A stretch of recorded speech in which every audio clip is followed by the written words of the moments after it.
So we have filed a motion for drug screening and a motion for a psychological exam based upon that custody evaluation recommendations. Blah, blah, blah, blah, blah. And talking, you'll be able to respond in just a second. Ms. Kimball, you can go ahead and finish, and then Ms. Stiles. Okay, what can I do to help you all today? Yes, sir. Get us off of your docket is what you could do. Go ahead, Lacey. Start talking. That's pretty specific. Ms. Kimball? Yes, sir. Specific. Go ahead, Ms. Kimball. A custody evaluation was completed, and so we have filed a motion for drug screening and a motion for a psychological exam based upon that custody evaluation recommendations. Blah, blah, blah, blah, blah. And talking, you'll be able to respond in just a second. Ms. Kimball, you can go ahead and finish, and then Ms. Stiles, you'll have an opportunity to respond in just a minute. I need to pause the hearing. I don't have an attorney. Can you give me some time to get an attorney? I haven't had adequate time to obtain an attorney, and my attorney withdrew, and I'm going to need one appointed by the state. That's not an option. There's nothing there unless someone's asking that someone be held in contempt and jailed, which is not something that's set in front of me, or it's a action by the state to terminate a parent's rights or something like that. Those are the only times I have the ability to appoint an attorney for you. Then go ahead. We also had sent discovery out as laid out in our motion sometime back. I had worked with Ms. Stiles' prior counsel and had agreed to 2 extensions. And then we ultimately never got a response, and she filed a motion for She got plenty of responses. Objection. What's your objection? Hold on, wait a second. Ms. Stiles, you just need to object and then let me know what your objection is. Don't yell at her. Objection to hearsay. How do I submit my documents to you directly? Hold on. So, Ms. Kimball, are you saying this was something that happened between counsel? Yes, back in November. We are now setting this hearing is for our motion. So, Ms. Stiles, I'll unmute you in just a second. You need to let Ms. Kimball finish what she's saying, and then when you're talking, she'll let you say what you're saying, unless one of you has an objection that is a legal objection. You can't just talk at the other side. So Ms. Kimball, why don't you just go ahead and finish telling me what, so you said that you're wanting a drug screen, so drug test, and do you say psychological or psychiatric? I thought you said a psychological exam. And then we have a order to compel Ms. Stiles to turn over the responses to our discovery request, to provide dates for a deposition and for attorney's fees for $1,500. All right. So Ms. Stiles, I'm sending you a prompt to unmute. If you just unmute yourself, you can respond. What is your response to those things? Let's go with the drug screening part. Do you have an objection to taking a drug test? I'm not going to pay for it because I'll tell you up front I'll file for marijuana. When was the last But time? I'm happy to pay it on When was the last expense. time you took marijuana? I use marijuana daily, and it's legal in what states? California. So we can either get there or not get there. Your choice tonight. So I'm glad to take the drug test. Stop. Okay, it's going to be on his expense, but I'm Stop. I'm pretty low key. We're in court. fed up with Miss Kimball. You need to be respectful. So I'm fed if you're going to use my last name, that's fine. Just say Judge Tanike. Okay, it's pretty easy. So you use marijuana all day, every day. Not really every day, but I use it daily, if that helps you with your interpretations. Mr. Low-Key Honorable Judge Tanike. I'm not interpreting. I just said what you said. What is your response to the request for a psychological evaluation? I'm not doing it, and you cannot force me to do it. You cannot physically make me go and show up and partake in anything that I do not want to partake in. Yes or no? Do you agree or not agree? You don't get to ask me questions right now. I'm asking your position. That's my response to you. Okay. You will not get any. I'm not doing a psych eval, and you cannot make it mandatory. Interesting. In terms of the motion to compel, where they're talking about discovery, what's your response to their motion to compel? Have you read their discovery? When are you going to view my videos? Ma'am, you need to answer my question. I answered your goddamn question. All right. So I'm going to warn you that it is completely inappropriate to swear like that in court. You need to put yourself back on camera. Thank you. I'm not going to allow that. So if you do that again, I'm going to sanction you $100 for every time that you swear in court, because that's not appropriate. You just need to not do it. You can answer the question and be respectful to Ms. Kimball and to the court. And I'm not going to tell you how to answer, but you can just say whether or not you're in agreement with something. In terms of the motion to compel, I haven't heard it yet. So I'm just trying to find out from a cursory standpoint what your position is on these 4 issues so that I can figure out if there are partial agreements or not. It sounds like there aren't. So based upon your response, I'm going to take it that you're not in agreement with their motion to compel. In terms of their request for deposition dates, what's your response to that?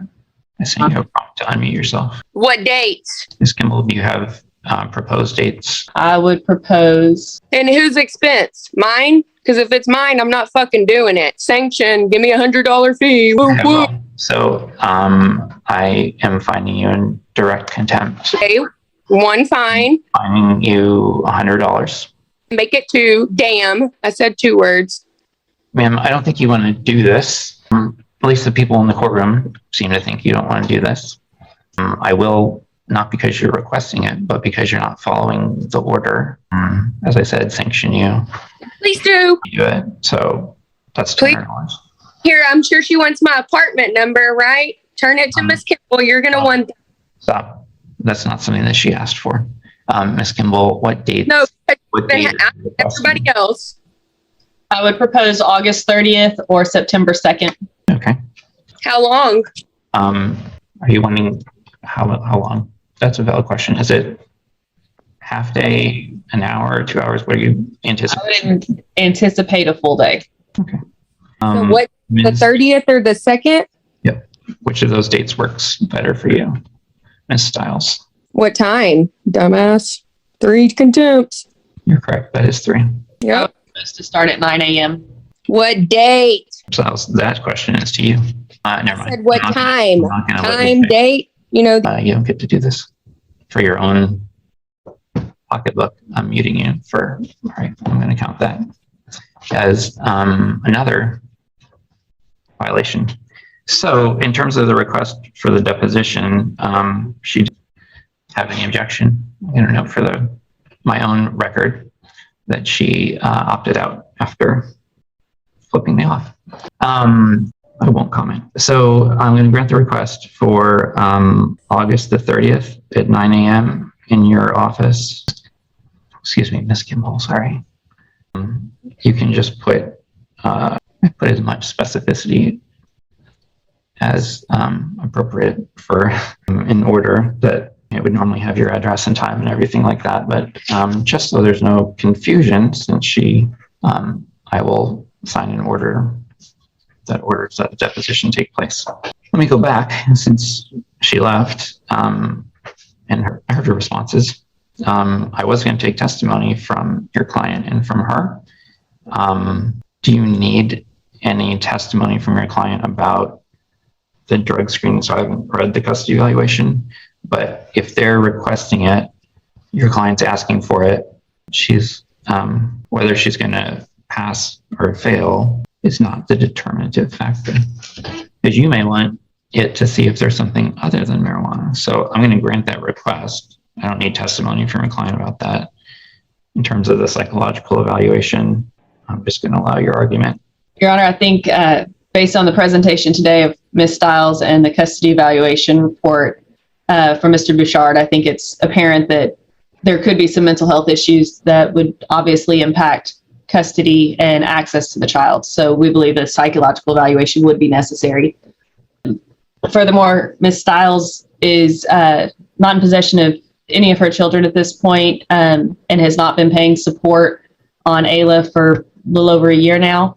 And so we would be requesting, she's also received the tax stimulus funds and income tax returns for claiming the children. So we would ask that the expenses be put on Ms. Stiles to pay for that. I'm sorry, to pay for what part specifically? For the drug test and the psychological evaluation. Because she's been receiving that money. Yes, sir. I think I know the answer, but I don't want to assume. Mr. Parnell, have you received any of that money? Does she provide even $100 to you? No, sir. Thanks. I was taking your attorney's representation as being true, but sometimes it helps me just to understand. Okay, in the motion to compel, did she provide any response? She had an attorney recently as last month. There were recently as of the last 3 weeks, but it's been a couple days. there were some. I allowed 2 extensions by agreement, Rule 11 agreement. The responses we got were some partially answered interrogatories, but they weren't unsigned. But for the interrogatories, the documents, everything was just kind of blanket objected to. For, I believe it was for harassment was the objection. And we received no documents at all. Ms. Bertrand did represent that there could be some documents in her office, but that was when she was still on the case. And were there objections made to the interrogatories? Yes, sir. Objections to undue burden, unnecessary expense, harassment, or annoyance. Let me pull them up.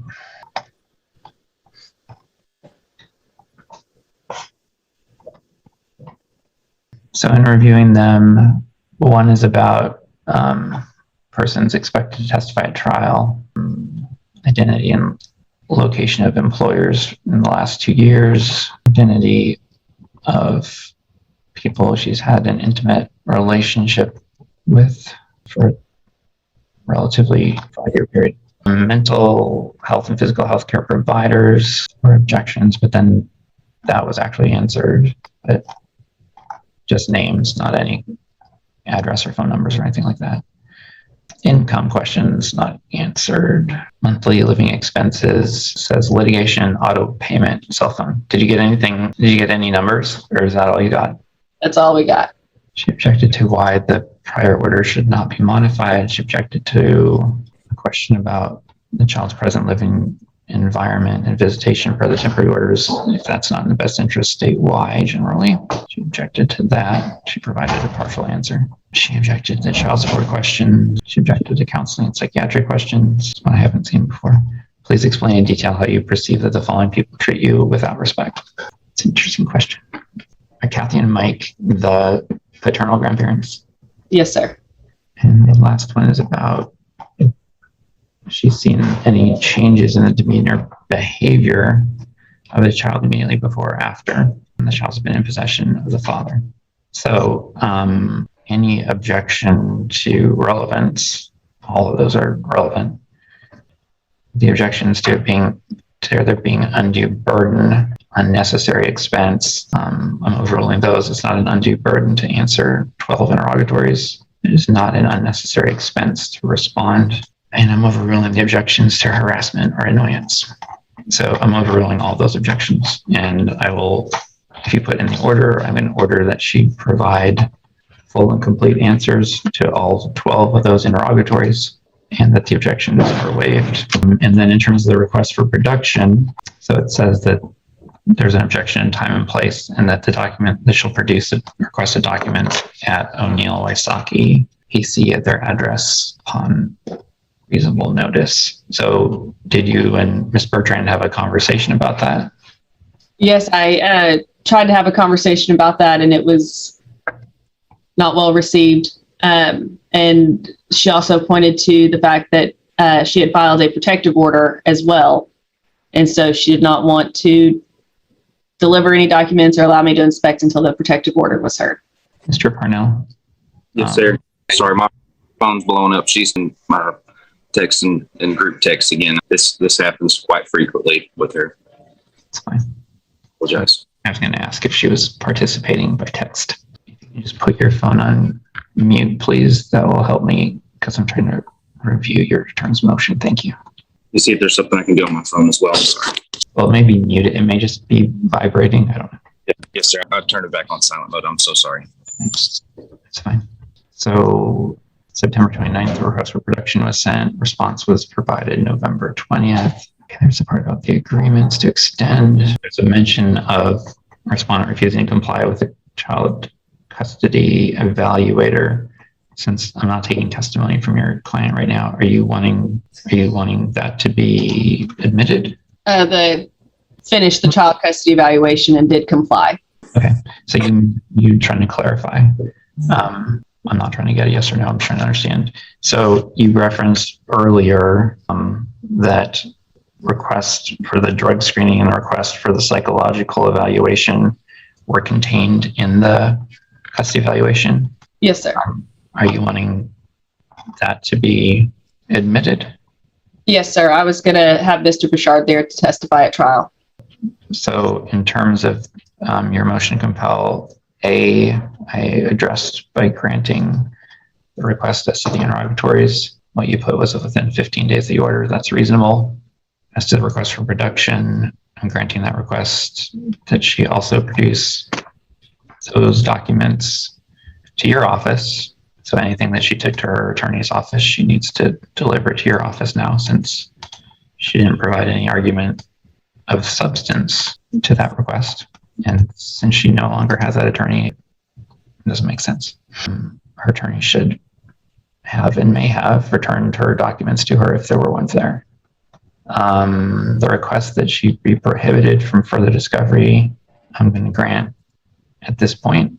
If she complies with fully answering the interrogatories and the request for production within 14 days of this order, 14 days, sorry, it says 15 days, within 15 days of today, if she petitions the court, I may reconsider it. At this point, I'm just going to grant it. So you can just include in there that I granted it. The deposition about dates we addressed. So that's August 20th at your office at August 30th, 2021 at 9 a.m. in your office. And then you're asking for attorney's fees of $1,500. So I do need some testimony about that. So I'll waive as an officer of the court. What testimony do you want to provide regarding the attorney's fees? Yes, sir, Your Honor. My name is Lacey Kimball. I'm licensed with the State Bar of Texas. I've been licensed for about 8 years and recently became board certified in family law, effective as of December 31st. I have my hourly rate is at $275, which I believe is fair and reasonable based upon my knowledge of other attorneys and their general billing rate. I've expended approximately 5.5 hours, which is just slightly over $1,500 in preparing the discovery, sending it, the Rule 11 agreements, conversing with trial, following up on the motion for the protective order, the motion to compel, and now this hearing. The hearing as of today, all of the drafting was done within a day or two prior to the date of filing or service of discovery. And so at this point, I would request $1,500 be ordered from Ms. Stiles, made payable for attorney's fees incurred in pursuing this discovery. Thank you. So I'll grant that request, $1,500 in attorney's fees, and I'm going to find that that's reasonable and necessary and appropriate. In terms of the motion for drug screening, you're asking her to go take a 10-panel nail test and that she pay another drug testing costs. I'm going to grant that as well. If you will include in the order, please, my normal language. I'm not going to write out an associate judge's report. I'm just granting your motions as I'm reciting it. It tracks your motions. Like everything I've said so far tracks your motions. But one thing I put in is a failure to take a drug test is considered to be a positive drug test. So if you'll include that in the order so that she's aware of it. Yes, sir. I don't know that will necessarily change anything, but it puts everybody on notice that just deciding not to take a test is not the answer. In terms of the request for the psychological evaluation, I'm granting that request, requesting that Dr. Lammers do that. Yes, sir. That was the recommendation in the custody evaluation. So I'm going to grant the motion for psychological evaluation and grant the second paragraph where it asks that the respondent, which is the mother, Ms. Stiles, pay for her psychological evaluation. It's not fair to Mr. Parnell to pay for the evaluation that's based upon her, whatever happened in the custody evaluation, whatever prompted that. Based upon my experience with the case, it's not fair to Mr. Parnell to have to pay those costs. So I'm granting that completely as well. So drug test, psychological evaluation, motion to compel, deposition, and attorney's fees. Those are the 5 things that I heard you say at the beginning, and those are the things that I have in the file. Was there anything else? No, sir. All right. If you will send a copy of those orders to me once they're done, I will sign them. Just send them as PDFs, and I'll sign them and send them back to you. You don't need to do a 10-day letter or send them to Ms. Stiles prior to submitting them to me. You can just send them, just CC her so that it's going to her. And then assuming that it tracks the language of your motion, which I'm sure it will, or I have every confidence that it will, I will sign them, and then I'll just reply all. And Mr. Parnell, so you're aware, from time to time, increasingly, litigants will take it upon themselves to email me, although I send them a response that says I can't consider ex parte communication. Sometimes that stops people, and other times it doesn't. I want you, and if the mother was here, I want her to know too, that I don't consider those communications.